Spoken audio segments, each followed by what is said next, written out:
this new Turkish neo-imperialist, neo-Ottoman approach. They call it Mavi Vatan, which is, the translation is the blue homeland. This did not exist. It started appearing somewhere in the first decade of the 21st century. It's a clear neo-imperialistic and neo-Ottoman approach, which in essence claims that half of the Greek islands in the Aegean belong to Turkey. And sometimes they even go further. They claim that Crete, a huge island with very important NATO presence and an American base in Sudan, again, should belong to Turkey.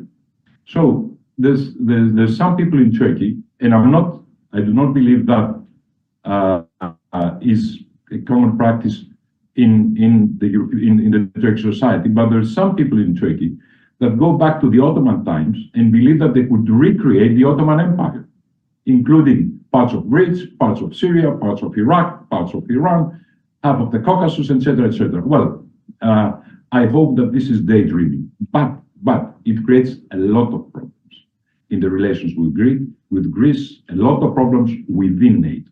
A personal relation that may exist between the American president and the president of Turkey should be a factor which will make it easier for the American president to whisper to the ear of President Erdogan that international law, international law of the sea, is a way of life in this modern world.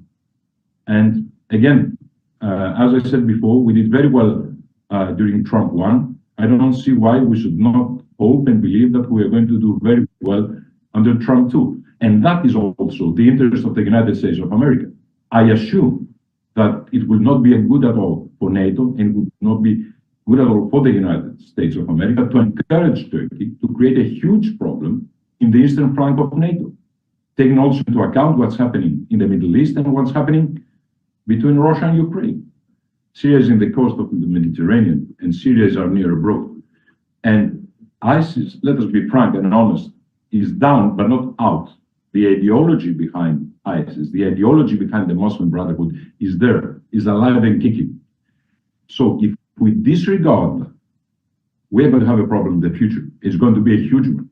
And I have to say, the worst thing that you can do in life is forget your allies, forget the people who fought by your side in your hour of need, and turn against them or forget about them. And I'm speaking about the Kurds fighting against ISIS for years. They should not be forgotten by the West. I will not just speak about Greece.